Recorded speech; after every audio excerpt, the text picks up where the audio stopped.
All right, congratulations. You want to start an LLC in Georgia. Now, there's a few things you want to think about before you start this process. The first thing, obviously, is you need to come up with a name. Now, I'm not going to get into the nitty gritty of selecting a name, but there are a few things to remember. First, you want to make sure that your name, whatever it is, it's going to be, so if it's Jim's Lawn Care Service, it'll be Jim's Lawn Care Service LLC. It has to be all together for that registration. The other thing you want to think about too is make sure that, first of all, that name's available for an LLC in your state. And you can do that by just checking on your Secretary of State website. And then also make sure that it is available for the website that you're going to create. You want to make sure that you have that name, that domain available for you. You don't want to go through the whole process of creating your LLC only to find out that you are unable to get that domain for your website. So those are some things to think about. You also, in your name, you can't have the word trust. I think the other words, you can't have it say nonprofit.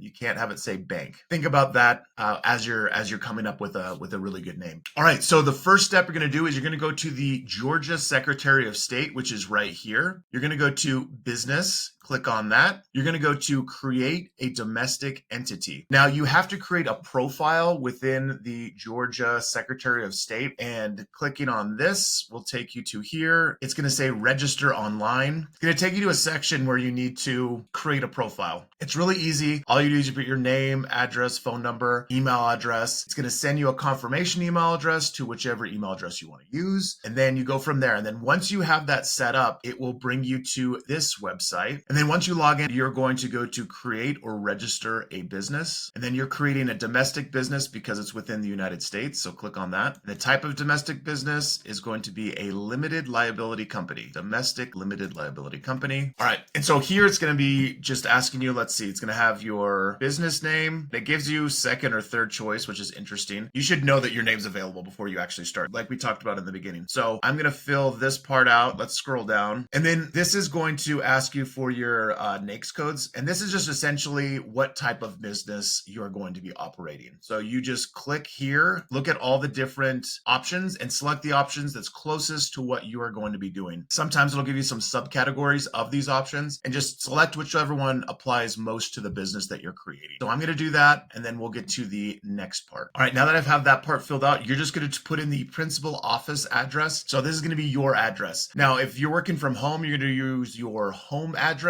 If you have an office or a warehouse or somewhere else where you're operating your business out of, that's where you're going to put this information. So I'm going to fill this out and then we'll go to the next section. All right, once you hit continue, you're going to put in your business email. And if you want to put a secondary email, you can do that. So we're going to do that. I do want to disclose, I'm not going to submit this. This is only for educational purposes. I won't actually submit this LLC registration because that would be, I don't think, legal. So I'm not going to actually register it for educational purposes only. I want to cover myself with that disclaimer, but this is exactly how you're supposed to do it. So I'm going to do the email section real quick, and then we'll get to the next section. All right, now for this next section, the registered agent, the first time I made an LLC, this part threw me off. Registered agent to me sounded like a profession and something where I needed to get some sort of degree or hire a professional to do this. The registered agent is going to be you. All the registered agent is the state wants to know where it's going to send all the business documents, legal documents, any notices about your business, where they're sending that information to. So you're just going to do individual for principal type, and then you're going to put in all your information of where they're going to be sending those documents. So I'll do that real quick right now, and then we'll get to the next section. All right, so for this next section, the registered agent, this one threw me off the first time that I started an LLC. Now, it sounded really professional, and I needed to either get a degree or something like that. But the registered agent, all it is, it's the person in your business that is going to be responsible for receiving all of the notices, legal documents, anything about your business, where Georgia is sending that information. So you are going to be your registered agent. So you're just going to click here on registered agent, and then you're just going to type in all of your information, and that's just going to be your name, email address, and then that way the state knows where to send it. So you're going to put that information in, but create registered agent. The agent type is going to be individual, and I'm going to do that, and then we'll get to the next section. All right, for this next section is the organizer's information. Again, it's going to be you. Filling out an LLC, it's a lot of putting your name, address, email address, phone number, many, many times. We're going to do that part right now, and then we'll go to the next next section. All right, now that you're done with this section, there's another section for optional provisions. If you want to write something in there, you can. And then it goes down to the filer's certification signature. So you're going to click on this box. Then you're going to want the filing to be effective immediately. So do that. You're going to write in your information here. And then you are the organizer. You can put member, manager, whatever you want to do. And then once you're done with all that, you're going to hit continue. No, I'm not going to hit continue because I don't want this to be registered. But before it gets registered, you can kind of follow the path here. It's going to go to review. So all the review pages is all the information that you put in. It's going to have listed out, and just make sure that all of that information is correct. Almost every single state. So if you register this and then like,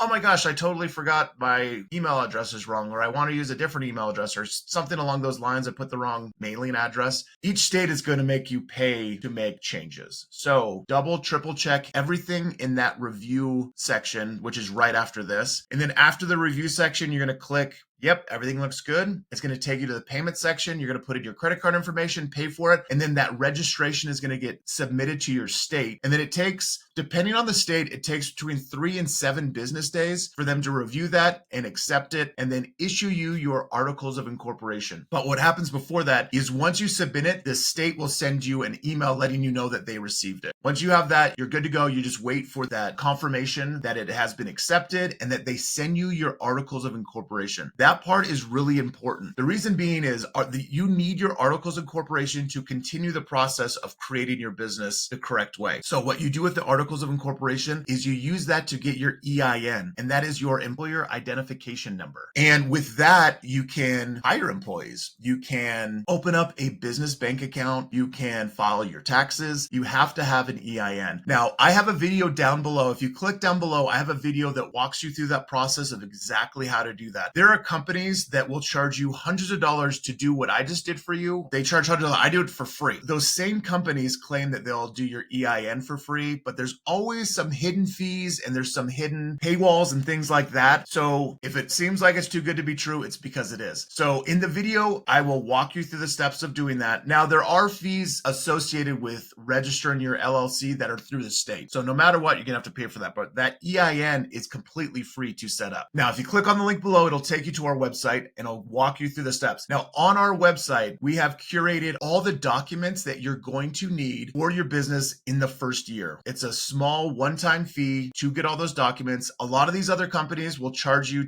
they'll say it's free to set up your LLC and all this other stuff. And then you have to pay annual fees to have access to the documents. Once you pay your one-time fee with us, you have the documents forever. They're all customizable and they're everything that you're going to need. They're going to have your operating agreement that you can fill out and have that you'll need that also for opening a bank account. We have non-compete documents, non-disclosure agreements, non-disparage agreements. We have documents that talk about how you hire somebody, how you fire somebody, how you grow your business the most effective way possible. Not only that, but it answers a lot of those questions of what do I do if I have an angry customer? What do I do if I have an angry employee? What's the best way to market online? How do I create a website? All the questions that new entrepreneurs have, we have, again, curated all of this information in one spot. I took over 15 years of experience and put it into one easy digestible starter pack for new businesses. And not only that, but there we also have experts in search engine optimization. So if you're wondering how you get the top of Google searches, we can tell you how to do that. We can get you business through all the different social medias that you'll need to be a successful business, how to create and build your website. We have experts in that as well. I built this business so that entrepreneurs can have all the information that I wish I would have had it when I started my business. So go check that out. It's amazing. It's going to save you tons of time, tons of money, and you can learn and not make the same mistakes that I did when I started my business. So go check that out and let's get your business growing.